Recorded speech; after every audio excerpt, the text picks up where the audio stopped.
To overcome. Let's see what we've got all set up here again. I apologize for that. So we're talking about something very, very crucial, and we've had some technical difficulties, but we're back. So we're talking about the issues with the Social Security Administration. They're doing some strange things, which is actually good. There's some good news and some bad news, but we want to make sure you're doing the right thing. Give me a shout out and make sure we're live here. This is, so if you're watching this a recording, I do a live pretty much every day, unless I have technical difficulties, but hey, we overcome those. And we answer all kinds of questions you have about all things Social Security, Medicare, retirement benefits, disability benefits, Medicaid, all of it. So make sure you ask any questions in chat there, and I'll be more than happy to answer them. Okay, looks like we are legit here. So here's what's going on with the Social Security Administration. When I worked at Social Security, me and a bunch of other people said they should have done this years ago, but they're finally doing it, which is a beautiful thing. But the transition is going to be difficult for a lot of people. And I've been hearing it already that it's already difficult for a lot of people trying to get in with Social Security. It was always difficult even, before, because Elon Musk and Doge decided to, vacate 7,000 people from the agency. So the customer service ain't there. And it hasn't been there even before. It was at a 50-year low before they even started, with their chainsaw.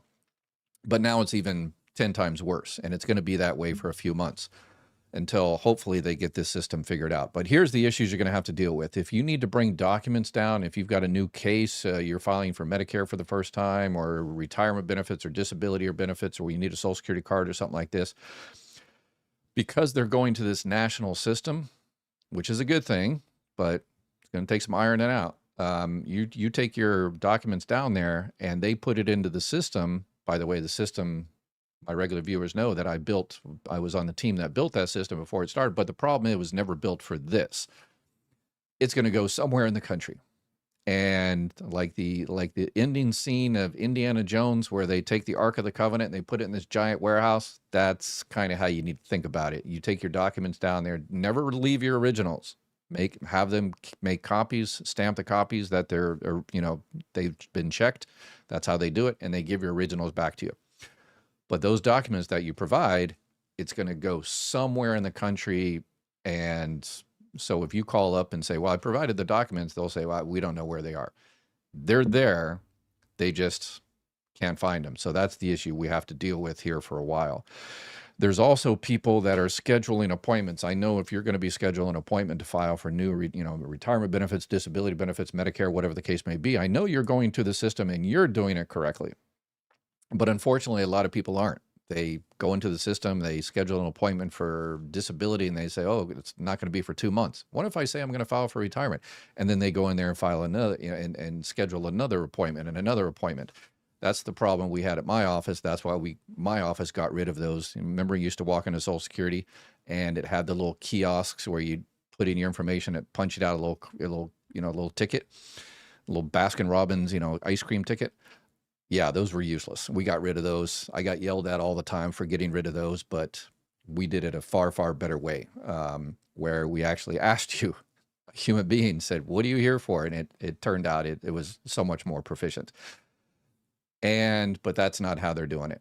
They're just making you schedule your own appointments, and this is going to delay the appointments even more. People are going to be scheduled for, it's like, who cares? It's a Social Security employee, but Social Security, my regular viewers know, Social Security offices are broken up into 3 different units. You've got the people, the generalists, the customer service representatives that deal with just general issues. Then you've got Title II and Title 16. Title II of the Social Security Act, which I was before I became a manager, did retirement benefits, survivor benefits, Medicare, Social Security disability insurance, spouse benefits. So if that's what you need and they schedule with the right person, then you're good. The problem is you got people that are scheduling with the other part, the Title 16, which is the welfare-based program, SSI, Supplemental Security Income, and they don't know retirement, Medicare, spouse benefits, surviving spouse benefits, Social Security disability insurance. They know SSI. So we're going to see a lot of that, and it's going to delay everything until they get that figured out. And so it's going to be many, many months. Another issue here is the shutdown. You see all those news reports on TV, like Houston Airport, they're being delayed for hours and hours and hours. That doesn't affect the Social Security Administration. Social Security are essential workers. People need their checks. They need to sign up for Medicare. They need a Social Security card to work and all that kind of stuff. So they're essential workers. So Social Security isn't shut down. They don't have the staff that they need, but they're not technically shut down. If they do shut down, which I haven't heard, they stop the non-essential services, providing work histories if you need a background check or you're trying to get a loan or something, getting Social Security replacement cards, which you can do pretty much online. But all of those are usually not an issue. Okay, we've got some live questions, and if you got any questions on that, if you have any issues throughout the country, we like to get all those issues, and then we kind of pass them up and see what we can do to improve the entire system. One person we were in our previous, they were I want to be clear on what we do here for those new people and the people that are regular viewers here, is that someone was saying that somebody complained about people typing in on chat, hello, and how you doing, and how's the weather, and stuff like that. No, we encourage that. This is a community. We've got a lot of people throughout the country that join us on a regular basis, and they say hello to each other, and we want that. That's what it's all about. It's about developing a community, and that community making sure they're taking care of other people by helping them, navigate the bureaucracy and getting everything they need and pay for. But it also serves another purpose. It, feeds these stupid algorithms, and it gets more views, and then it goes out to more people, and more people get help. And the community that are saying hello to each other and part of our community, they watch this not because they want to see me blabber on for an hour every day.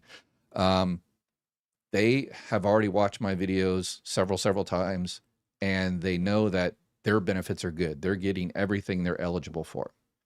Now they're watching to learn little tidbits of what's going on and what type of other things that are out there. And that way, when they go out into the world, they go out into their community, they've got this massive wealth of information that they can go out there when they're at a restaurant or in the grocery line, and they hear somebody talking, and they say, oh, wait a second, you should apply for a DWB or IEEDS, or you need a MSP or something. They've got your PIA is wrong. Did you check your PIA? Did you check your CEQA, or did you check it? They've got all the information. So so they are awesome. We've got an awesome team. Okay, we've got some questions here. We've got a video question. People send in video questions, and let's go ahead and watch the first one.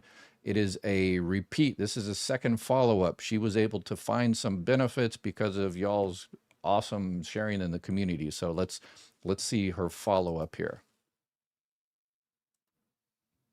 Hi, Ed. It's me, Natalie, again, Colorado. Thank you for answering my last question. I just do need a little bit more clarification. So she did call me back, and she did say my benefits should have started when my kids' benefits started. And I did ask her, as a family, as a total family, would we have got more if I would have started my benefits then? She didn't give me a clear answer. She didn't. So that was still up in the air. I asked her about a letter that I never received, that I was eligible for benefits.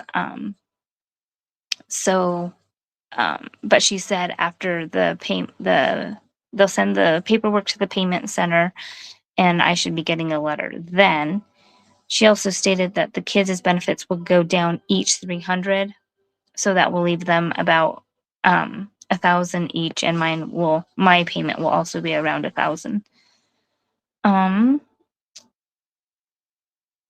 So I have very little trust in our system. I don't even know if that sounds right, even if it wasn't right, if I could do anything about it. Okay, yes, you could always do something about it, but that sounds actually right. So good. So she has 2 children that are receiving benefits, and children can receive benefits if they're under 18 or they became disabled before the age of 22. They can receive benefits based on their parents' record. So if a parent is receiving retirement benefits, disability benefits, or a parent has passed away, this is the situation there, then the children can receive benefits up until they're 18. And it looks as though she made a video before, and we helped her out. She got a call from Social Security. It's called Child in Care Benefits. And it sounds like they missed, they doesn't sound like it. They dropped the ball. Social Security dropped the ball. At the time, the children were receiving benefits that filed for benefits. The mother was also assigned the representative payee. So the representative payee is taking care of the, the benefits to make sure the benefits, that money goes for the children's welfare, to take care of the children. When those applications happened, the Social Security employee should have also asked about child and care benefits. What does that mean? It's like, okay, the children are receiving benefits on another spouse. You are the other parent or step parent, and you are not working yours, or you're staying under the annual earnings limit. This year it's $24,480. You have what's called child and care benefits. You have children in your care that are receiving Social Security benefits. You can also receive Social Security benefits on that same record of that person that's receiving retirement benefits, disability benefits, or survivor benefits. They should have addressed that. They didn't. Sounds like they did catch it, and they called her up. And so, but here's the issue in terms of the money. There's a family max. There's a maximum that could be paid out on someone's record. Because you have to think about it this, if someone receives a retirement benefits, disability benefits, or whatever, and let's say they have 100 children, and the children get up to 50%. So if a person is receiving, let's say, $2,000, 50% of that is $1,000. So each child receives $1,000. If they have 100 kids, that's $100,000 a month. Yeah, Social Security ain't paying out $100,000 a month. Yeah, that ain't happening. So what they do is there's a family max. They said, okay, based on that person's work record, here's the maximum that we can pay out on that record. So if you got 100 kids, the family max we can pay out is $5,000. So you're going to have to break up that as what, $200, whatever it calculates out as. So that's the situation with this young lady. There's a family max. It sounds like each child is getting $1,300. So the family max is $2,600 there's 50%. So each child is getting 50%. Well, the family max is actually $3,000 because she says each child was getting $1,300. So the parents, the deceased, 75%, because it sounds like I believe it's a surviving spouse, a surviving child claim, and surviving children get 75%. So 75% of the full benefit amount is $1,300. So each child was getting $1,300. But she, child in care, should also receive those benefits. And then that's going to reduce the other children. They were receiving $1,300. Now they're each going to receive $1,000, and she's going to receive $1,000. So in this particular case, it's good to file for child in care, even though it reduces the children. Total in the house is $3,000. So the family max is $3,000. The max. So each child is not receiving 75%. They're receiving less. That's why I always say they can receive up to 50% or up to 75% because of the family max type of situation. So each one, the entire family is receiving $3,000. So in terms of the numbers, yeah, that sounds correct. We just want to, double check and ask these two things. Did you, when you're talking to these people, so is the PIA correct? Is the family max correct? The FMAX, as they call it internally. So yeah, and then you can just do the calculations. But yeah, it looks like you're getting $2,600 before, and now you're getting an extra $400. So it's a beautiful thing. That sounds correct. That sounds correct. But with the way they calculate it, but that's sounds like a correct calculation if the parent's benefit amount is correct and everything, in terms of they have all the earnings have been recorded and everything. If that person worked last year and they just passed away recently, then last year's earnings, once they're posted, that will also increase the benefit amount and everything if that's one of those high 35 years, which I'm sure it will be because the person passed away so young. So all right. So hopefully that answered your question. And yeah, just it looks like they're finally taking care of you. So that is a beautiful thing. Glad to hear that. Glad to hear that. All right. Let's see another question here. Hi, Ed. I asked a question earlier and realized I left out an important piece of information. Um, I started off early retirement with disability, which went into Social Security benefit at age 62. So I am on early retirement going into Social Security at an early age. We now both have met full retirement age. So I do not know if that affects as far as getting a percentage of my ex-husband's benefit, even though his benefit would be less than mine. But I don't know if I would still be eligible for 50% of his full retirement age benefit, even though my benefit is larger than his.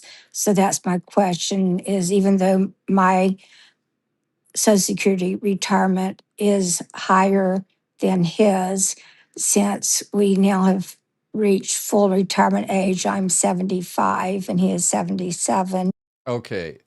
So it doesn't sound like it because you already started your benefits early at 62, and your benefits are less than his. So it doesn't look like your benefit has to be less than half of his. So if yours is your full benefit amount. So I want to make sure you're doing the right calculation because you've started your benefits early at 62. So are you looking at that number? That's not the number you look at. That's called your MBA, your monthly benefit amount. People make this mistake all the time, and there's could billions, probably hundreds of millions of dollars out there being lost by people.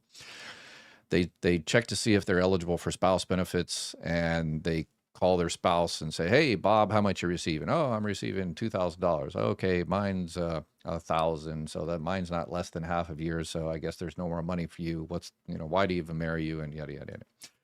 They're looking at the wrong numbers. You're looking at your check amount, and you might have received, started your benefits early, or the other person might have started their benefits early, and they might be having taxes withheld. They might be having, Medicare withheld and all that kind of stuff. So that's not the number you look at. You look at your PIA, your primary insurance amount. That's the amount you would receive at your full retirement age. So you're looking at the amount at 62 and how much you're receiving. Don't look at that.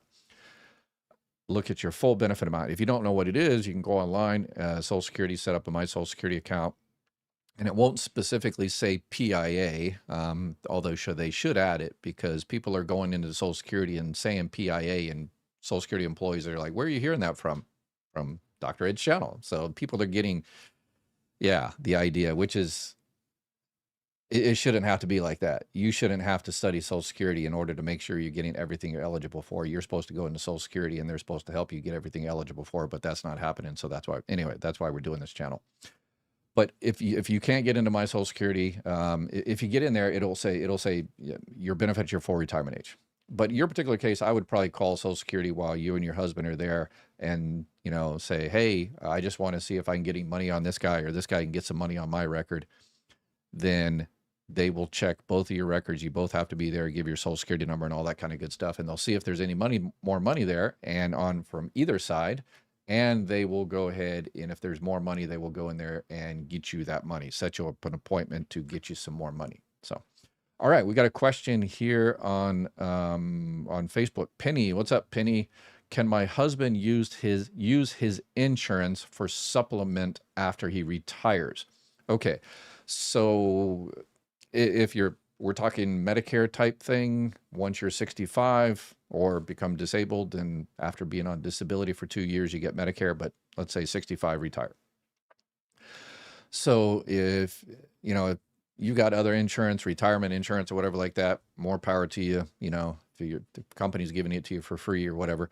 But in terms of Medicare, once you sign up for benefits and you're 65, they automatically sign you up for Part A Medicare. That's zero premium for most people, 99.9% of people. Some people do pay for Part A, but I'm sure you don't.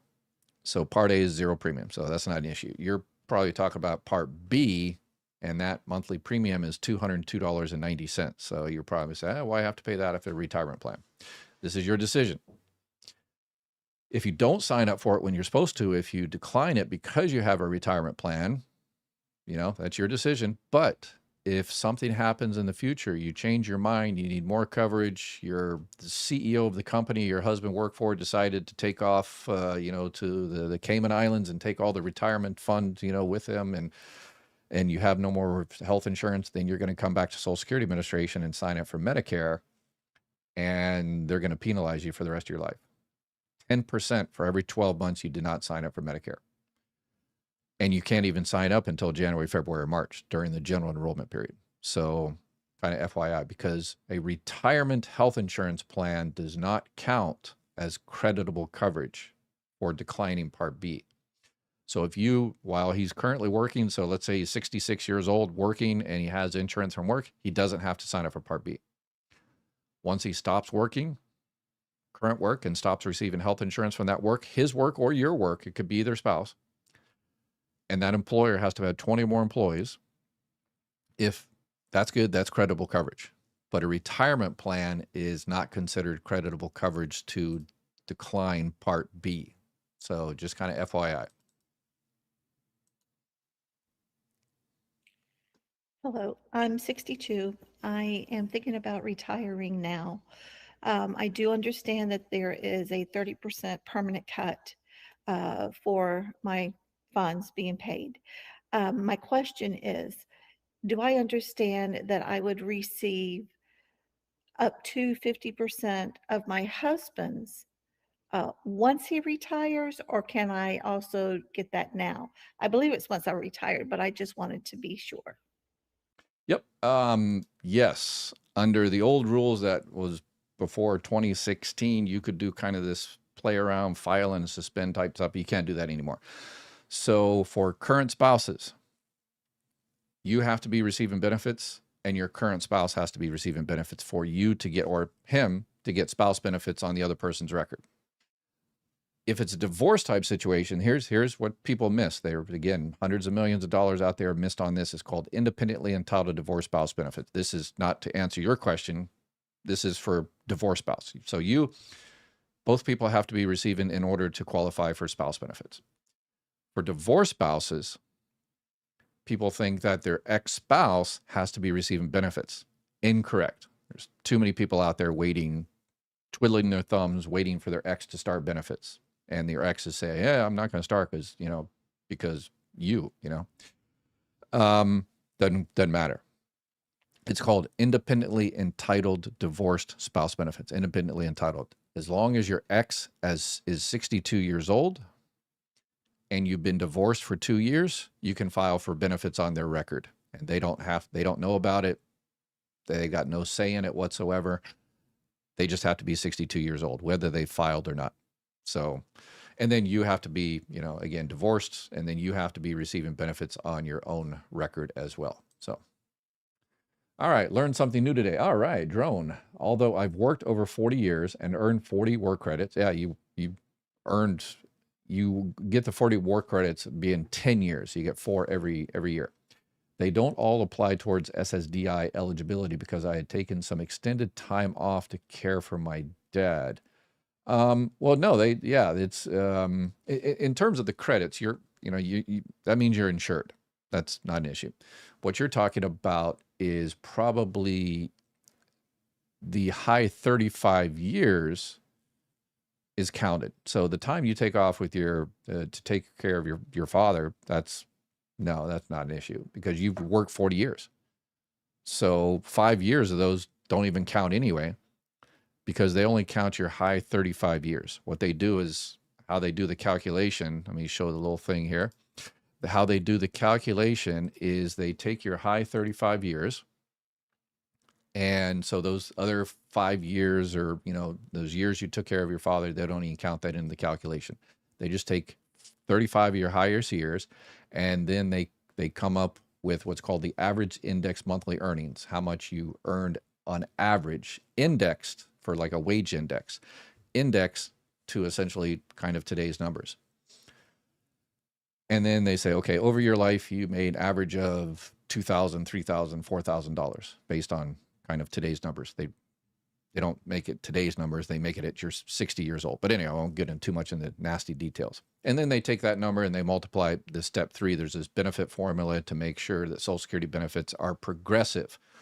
People that pay less into Social Security or earn less throughout their life and therefore pay less into Social Security get a higher replacement rate than people who made more.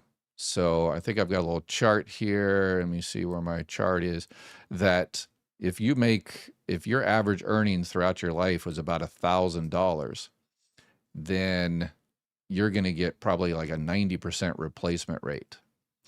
If you earn $10,000 throughout your life, your replacement rate is about 35%. Can't find my chart here, but anyway, but that's it. So some people get 90% replacement rate and some people get like 35% replacement rate, depending on. And then there's 3% of the population that the Social Security inflation, the Social Security Fairness Act, they get more than everybody else. Yeah, they get a higher replacement rate than anybody else. It's completely unfair, but I'm going to stop droning on that one. So, yes, we do love Dr. Ed Blabber. Okay, all right. Sorry for all the technical issues recently. The cheat death is power only one to achieve work. Okay. Is it true that seniors have to fill out a nunny flyer? In any time I see those words starting, is it true? It's probably some social media TikToker or someone or YouTuber or someone social media trying to get clicks and by saying some stupid stuff. I'm going to lose my benefits for defrauding the government. That's my question. I hope I'm being recorded. Okay. All right. That's anyway, I would like to know why they're asking me to verify my ex's birthday, filing for IEEDS. Oh, yes. That is sometimes, filing for independently entitled divorce spouse benefits, IEEDS. It is a little bit more difficult because if you file for ex-spouse benefits, then your ex has already gone through it to make sure, they're in their country legally, they're a U.S. citizen or legally, because contrary to politicians saying this, if you're not in this country legally, you cannot get Social Security. Social Security, there's all kinds of procedures to make sure only people that are in this country legally that can prove that they're in the country legally can get Social Security. And I've gone over all the procedures. And so, but politicians like to politic. So if your ex has already filed for benefits, that means they've proved they're in this country legally, that they've been working legally, that all their earnings are correct, that they're the age that they're supposed to be in order to collect benefits, their age is proven and all that kind of stuff. So they've already done that. So when someone like that goes in and files for divorce spouse benefits, the other record is already set up, it's already proven and everything, easy peasy, done, no problem. Independently entitled divorce spouse benefits is different because the other person hasn't filed and hasn't confirmed that they are actually eligible for benefits. So, that's the extra the hoop that you have to jump through. And usually, so the person probably wasn't born in the United States, because a few years ago they changed the policy on this. If you were born in the United States, U.S. citizen, born in the United States, your date of birth is correct. You say you were born on, March 11th, and that's what the record shows, then that's good. But if you say, no, I wasn't born, your record says March 11th, I was born on the 10th, then you would have to go get your birth certificate and all that kind of stuff. But for some reason, your ex probably wasn't born in the United States, and therefore they have to provide a birth certificate to prove their date of birth and stuff. So you can push the issue and say, for personal reasons, none of your damn business, but I don't want to contact that person and try to get that person's birth certificate or something like that. If you can do it, go for it. But if you can't, you just say, no, for personal reasons, it's none of your business why. I'm not going to contact that person. I don't know where they are. I'm not going to I cannot provide that document. I cannot prove that person's date of birth.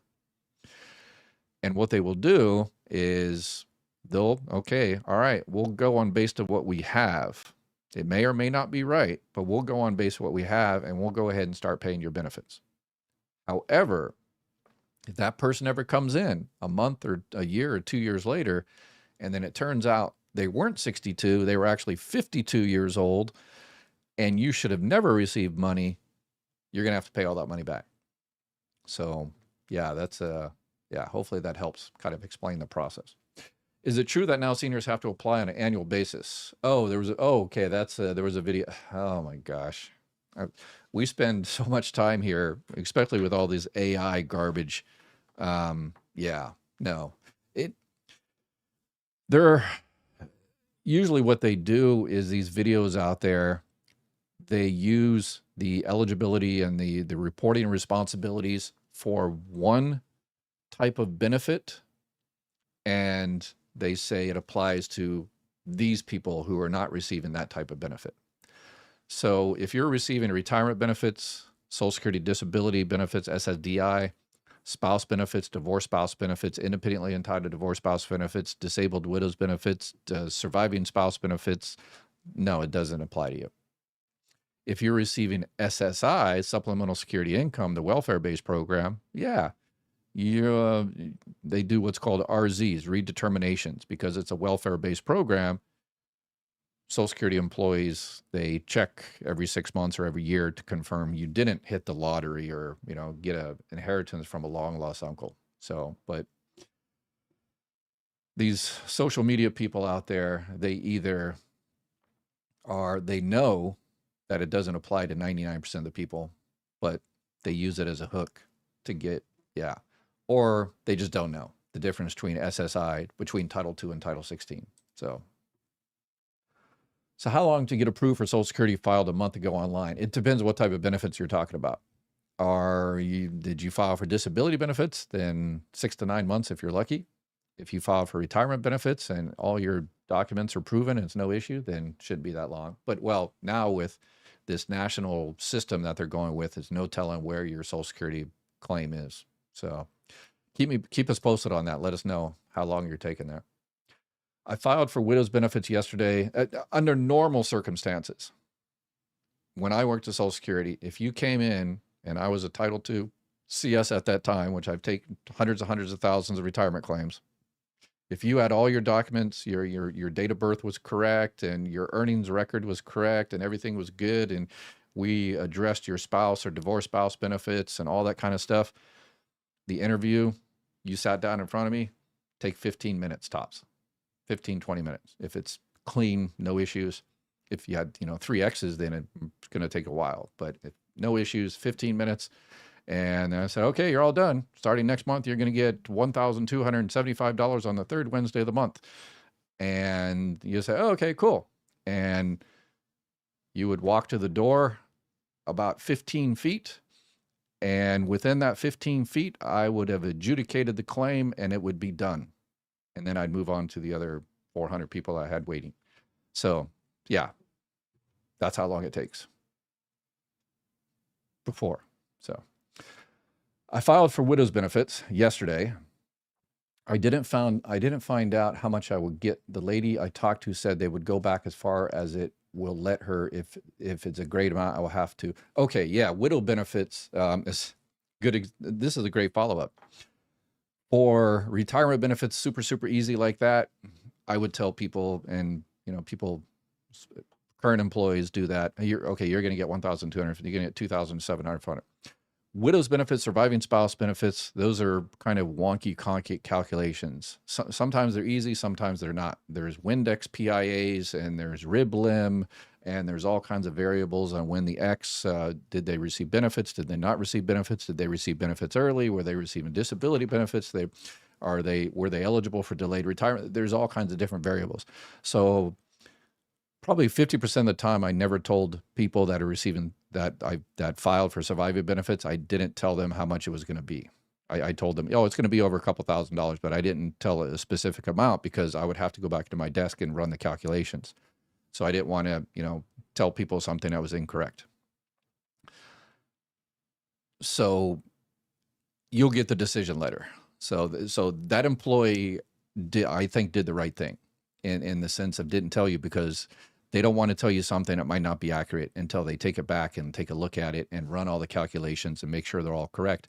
And then when they do all that, then they push the button, it's adjudicated, then you'll receive a letter in the mail and it'll say, okay, yep, you're going to receive a survivor benefits and here's how much you're going to get. It's an award letter. So yeah, too many people, particularly new employees, they tell people the number and then they say, okay, you're going to receive $2,100. And then they go back and it says, oh, it's only going to be $2,000. I made a mistake. They learn fast that, because then the person calls up, they told me I was going to be $2,100. How come I got ripped off $100? Yeah. So can I delay Social Security benefits at any time or only after 67? Okay. So there's a few ways. If you're under your full retirement age and you just filed within the last 12 months, you can completely withdraw your claim and like it's never happened. You have to withdraw it and pay all that money back. If you are under your full retirement age and working, then you contact Social Security and do a work report, and Social Security will withhold your benefits, $1 for every $2 you go over. And so that's one way to suspend your benefits. And I've got a question here that I'll play up here that kind of feeds into that. If you are approaching your full retirement age or over your full retirement age, then you can request what's called a voluntary delayed retirement credits. And that is basically, let me show this video here because he has a question that dovetails perfectly with your question about delayed retirement credits. So you can, yes. So let's watch this young man. Hello, Dr. Weir, longtime listener, first-time caller. I recently spoke with a Social Security representative. She actually called me back twice to follow up, which I really appreciate. However, we both felt a little unsure about the final answer, so I wanted to ask you for clarification. My question is about DRC. If someone begins collecting Social Security about 6 months before their full retirement age, I understand they will incur a permanent reduction for claiming early. But if that person goes back to work within a year and then reaches the full retirement age, would they still be able to collect the DRCs from that point forward if they suspend their benefits? I also understand that another option could be withdrawing the application within the allowed time repaying the benefits received, which will allow the person to restart later and potentially receive the full DRCs of about 8% per year until the age of after 70, right? So I'm mainly looking for clarification on whether someone who claiming 6 months early can still earn the DRCs after reaching fraud by suspending benefits. Thank you again for your time. All right. Yes, you can. It's called voluntary delayed retirement credits.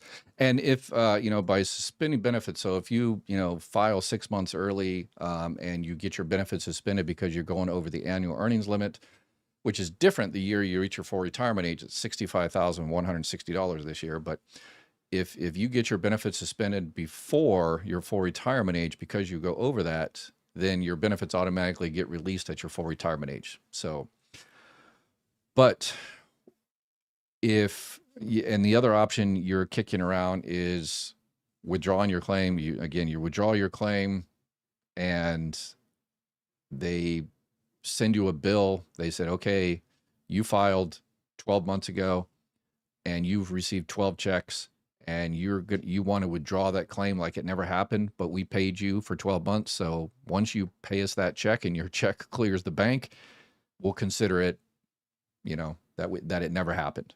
So you'd start fresh in the future. But in your case, you're talking about voluntary delayed retirement credits. Yeah, if you're approaching your full retirement age or you're over, then you contact Social Security. And this requires a little push because not a lot of people know about this. Not a lot of people do it. So Social Security employees don't run into this very often. It's called voluntary delayed retirement credits. Voluntary delayed retirement credits. So you tell Social Security, says, hey, I want to delay my benefits, VDRCs. And the people at the front window, the generalists, they're not going to know what you're talking about. You just tell them, I need to speak to a T2TE. You say it like that. A T2T. If Elon Musk didn't fire that person because the most experienced people at Social Security were kicked out by Doge and Elon Musk. But hopefully they have someone that knows, and you just say, I want to talk about VDRCs with a T2TE. And then if you say it that way, yeah, you'll get some satisfaction. A Title II of the Social Security Act, retirement benefits, survivor benefits, Medicare, disability. A TE is a technical expert. So the people at front window are not going to know what you're talking about. The regular Title II people, the CSs, the claim specialists, hopefully they would, but I'm certainly hopeful a technical expert would. And you just said, hey, I want to go ahead and suspend my benefits because I want to get that extra 8%. So stop my benefits effective with this age, and I'll call you later when I want it unsuspended. So at 68, I get that 8%. Maybe I'll restart my benefits at 68, or maybe I'll wait till 70 to get all 24%, 8% every year. So it really depends on your situation. So that's the voluntary delayed retirement credits. And again, you just need to push a little bit more on that one. Hello, Mr. Ed.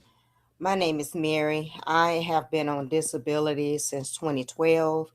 I was married to my ex-husband for 16 years. We've been divorced 13 years.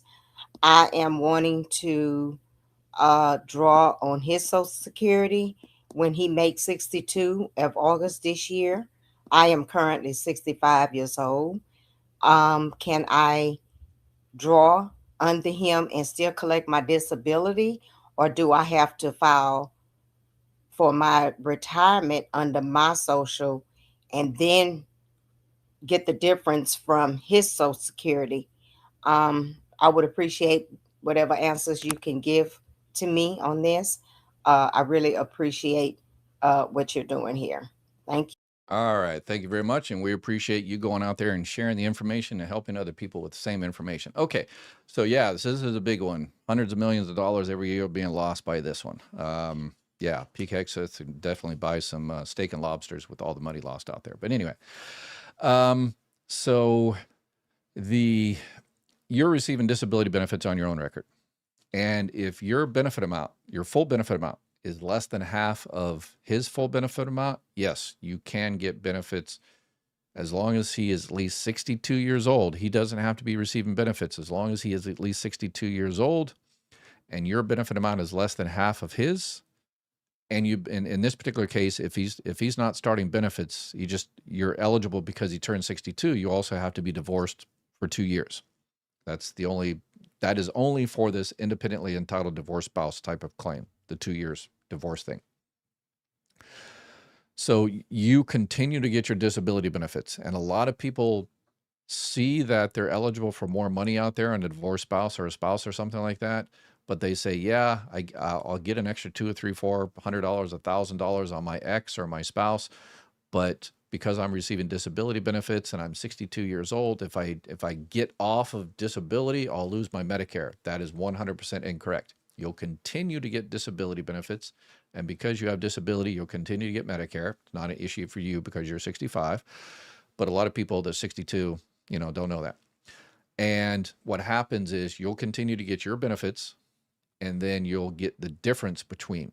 So if, let's say, your benefits is $1,000 a month, and you're eligible for $1,500 from your ex, then you'll continue to get your $1,000 plus the difference, so an extra $500 for a total of $1,500. And because you're getting $1,000 from yours, you're getting it from disability, and it'll continue. And then you get an extra $500 from that person. Yours won't be reduced, completely because you're 65 now. So the closer you get to your full retirement age, the less decrease of those spouse benefits. And then once you reach your full retirement age, you won't be on disability and spouse benefits. You will be on retirement and divorce spouse benefits. So once you're there, then you don't have to worry about CDRs and working limitations and stuff because you're on regular retirement. Garen, plan on taking Social Security when I turn 62 this year. Wife is 56, working part-time, and have a 9-year-old. Can I apply for my daughter benefits and my wife for auxiliary child and care at the same time I apply? Absolutely. Except for the part about working part-time. The age doesn't matter. child in care, as we saw that video, a child in care, it doesn't matter how old they are. So as long as there is a child under the age of 16, you can get the child in care benefits. I want to make sure, did I tell that lady? Yeah, under 16 for child in care benefits. But the working part is the issue there. She's still limited because she's going to be receiving benefits. She's still under the annual earnings limitation. So for this year, it's the $24,480. So if she's working but making under that, then absolutely she can file for the child and care benefits. Absolutely, at the same exact time. Yep. Do we have to reapply on an annual basis? No. Unless you're on SSI, the welfare-based program, and then you don't reapply, you just do what's called a redetermination, RZ as they call it internally. Dr. Weir, thank you for all this beneficial information. I'm learning greatly. Once filing for SSDI, does it take a year to actually receive it? It really depends on your situation. Hopefully it takes a long time. Why'd I say that? Because if I've taken many, many claims that were approved the same day, the next day, within a week, and those people, terrible car accident, stage 4 cancer, just, slam dunk, it was picked up by the disability algorithm and it said, oh yeah, this person is, so if you're in that bad a shape, which hopefully you're not, then it'll take a day or a week. But if hopefully you're not, it will take longer. But yeah, it's a bad way to put it, but that's kind of the reality. But none of them should take as long as they do. Right now, we're looking at probably 3, 6, 9 months to get an approval in the first stage, which is completely unsatisfactory. It shouldn't be like that, but that's the way the politicians set the things up. I like to find out whether or not it's true that those has all our Social Security data and how we're supposed to know that we're still protected still. Yeah. I just read the article about that Doge guy putting all the Social Security data, particularly one particular database called the Numident, which has your name and Social Security number, where you were born, your parents' name, your mother's maiden name, your citizenship, when you got all your Social Security cards. Yeah, he put it on a thumb drive and he took it out of Social Security and said he's going to use it for his next job. So, yeah. And that's the second time another Doge employee put everybody's data up on a unprotected server. And this has never happened. People say, oh, no, that happens all the time. No, it doesn't. Not with Social Security. With Social Security numbers, yes, but not Social Security itself. You've got everybody and their mother out there has Social Security numbers, your credit reporting and the bank and this, mortgage company and hospitals and credit card companies, and they, accidentally release this stuff all the time, and you hear about it all the time.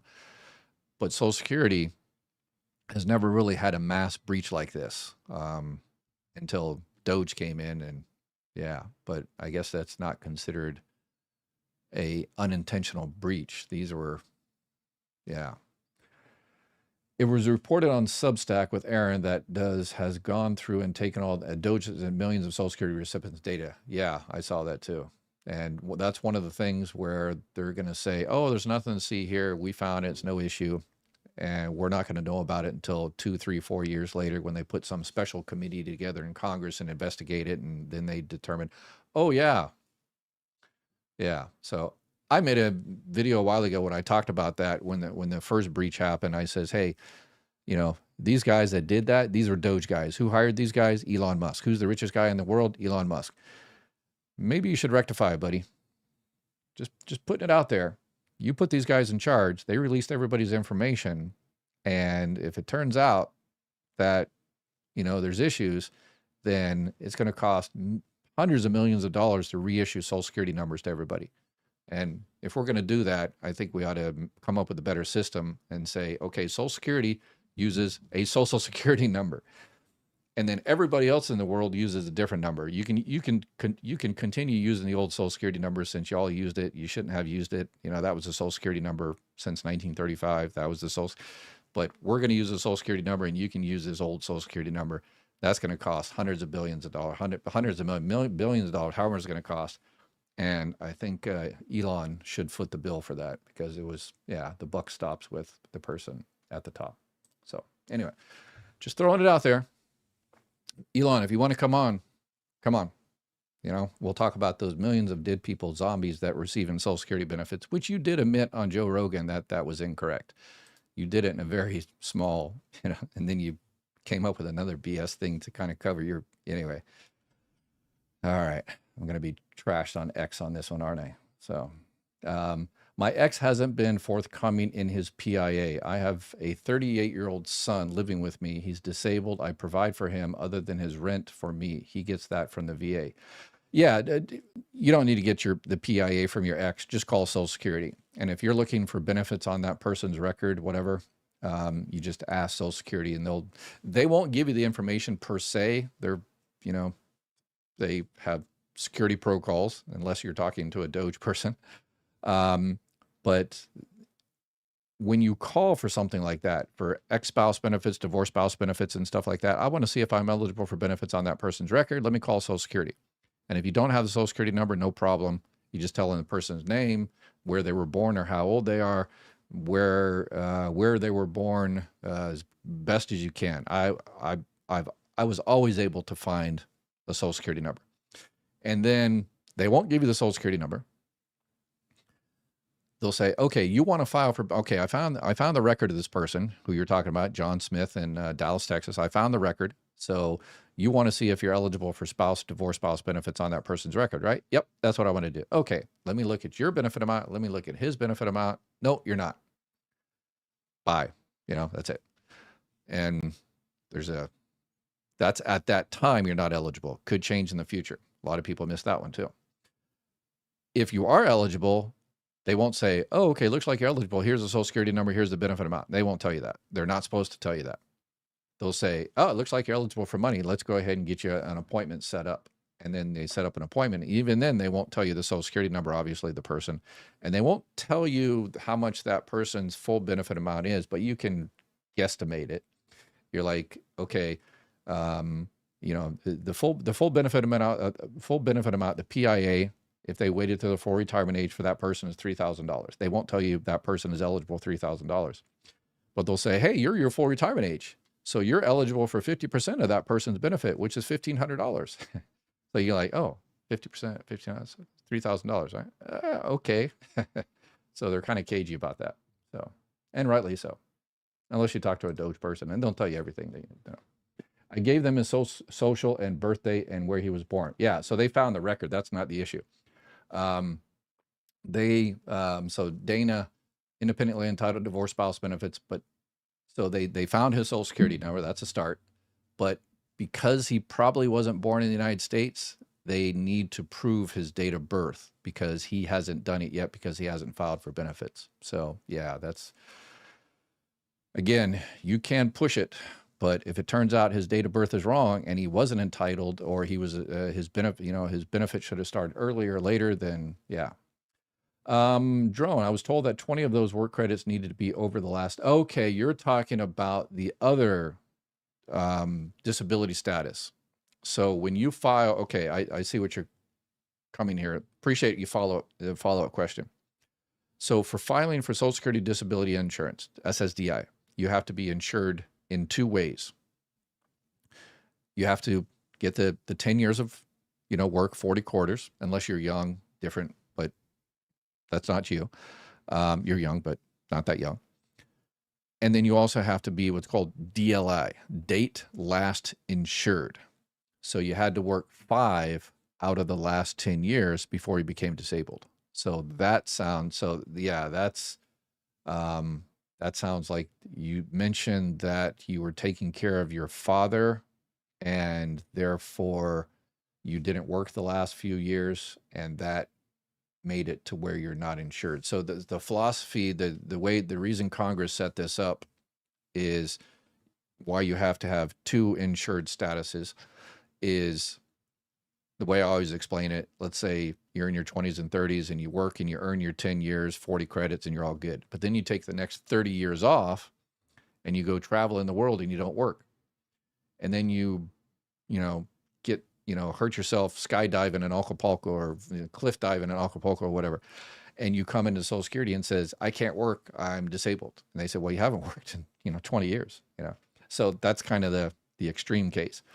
But yeah, you had to work 5 of the last year. You have to prove that your disability, your AOD, is before your DLI. Yeah, your alleged onset date, when you said you became disabled. So if you're saying I became disabled March 1st, and then they look at your record and they say the last day you were insured for benefits for disability was February 28th. So they'll deny you because your alleged onset date, your AOD, is after your date last insured. So if you would have said, like, for instance, okay, your date last insured was February 28th, and you say, well, I became disabled February 1st or February 27th. And they'll say, okay, all right, so you came in just under the wire. So that's the issue. So they can't change your DLI, your date last insured, unless your earnings record is incorrect. If they say the date last insured, because you had to work 5 out of the last 10 years, it's a weird calculation. I wouldn't do it myself. It's, you just let them do it, but you have to make sure your earnings record is correct. So check your earnings record and say, oh no, wait a second. I worked 2 years ago, 3 years ago, and the earnings record here's my W-2. Let's go ahead and stick that in there. You stick it in there. Oh, new date last insured. Okay, you're good. So make sure your earnings record is correct. If it's 100% correct, then your date last insured is correct. And then you just have to prove that you became disabled before that date. So Cheryl, I've been spreading the word about your channel. I've learned so much. No questions today. Just saying thanks for everything. Oh, we thank you for spreading the word and getting the information out there. So we're going to put a testimonial page on our new website that we're coming up with. So we need stuff like that says, oh, I learned this and I helped myself and I got more money, or I learned this and I helped this lady in the checkout counter and she needed this and she was able to do this, that, and the other. So that's what we're looking for. Linda, 61 days and still waiting for SSI decision, California. Yeah, yeah. It's going to take a lot longer than that, particularly in California. But Linda, 61 days. Have you reached out to DDS, the claims examiner at DDS? I would probably do that because you filed for disability benefits. You filed at your local Social Security office. They put everything together and then they shipped it off to DDS, the Disability Determination Service. I think there's one in Sacramento and there's a few in California. So you just call the Disability Determination Services in your state and you say, hey, where's my case? And they'll find the claims examiner that has your case, and you just reach out to them and say, hey, just want to make sure it got up there okay. By the way, I just saw a new doctor, and how do I send that information to you? And, just kind of, say hello, you need anything. Just kind of check the status, make sure it got there okay. So receiving approximately $4,200 a month. I understand it's half, then I'd qualified for the difference. NMSS is telling me New Mexico Social Security is telling me I'd receive $100 at FRA when my income earnings were about 180% less than mine. Okay, you're receiving 40, I understand it's half, then I'd qualify for the difference. So you're receiving, yeah, I'm not sure. We're talking about spouse benefit. Yeah, if someone else, nobody else in the country is, it doesn't matter who your ex is or your spouse is. The max you can get this year on Social Security, the max per month is about $5,100. And for that maximum amount, you would have to work the maximum amount for 35 years. And you would have had to wait until you're 70 years old to collect benefits. So that's the max for this year. So don't forget to like, subscribe, and share. Thank you, Ed. Thank you. All right, let's see. My spouse was born after 1954. I just clicked on it there. Oops, sorry. Oh, okay. So my spouse was born after 1954. No spousal benefits from him, correct? He's still working. Yeah, he, after 1954, that's the old 2016 law that you're talking about. But yeah, that's not relevant to you now. So spouse benefit from him, if he's still working, he has to be at least 62 years old, and he can be 62 years old, being born after 1954. So he has to be over 62 or older, and you have to be receiving benefits. So this is an ex-spouse, independently entitled divorce spouse. You put X, right? Oh, wait a second. You said my spouse. Okay, so this is your current spouse. So it's your current spouse, then you are correct. He has to be collecting benefits. If it's your current spouse, you have to start benefits. Your benefit amount has to be less than half of his, and he has to be receiving benefits. So can you please speak about RSDI? Yeah, that's what I've been doing the entire time. RSDI is Retirement Survivors and Disability Insurance. So that's what it is. Used to be old age survivor, OA, but that was supposedly going to be the original name of Social Security, was old age. And yeah, so good thing they chose the name Social Security rather than old age, and because they would have to change that immediately to the Department of War or something. As someone that will for benefits as IESB recipient, isn't it pointless to file online? Social Security still needs to my certified marriage license and divorce documents. Can't scan those. Yeah, for independently entitled divorce spouse benefits, I think that's what you're doing in the acronym there. Yeah, that's a tough one, because you probably can start it online, if nothing else, to protect that month. So like if you're coming toward the end of the month and you're like, oh shoot, I should have filed for that. Go ahead and file it online, start it, call or something. And that way you won't lose that month of benefit if you're eligible. But yeah, you'll still have to provide your marriage certificate, divorce, not your license. License just says, the state says, yeah, you can get married. Doesn't mean you got married. You could have ran away, right? So your marriage certificate that you actually got married, and your divorce degree showing at least 10 years of marriage. I wonder if you start buying supplies for a hobby, is it considered a business if you don't it's cooking or detailing cars?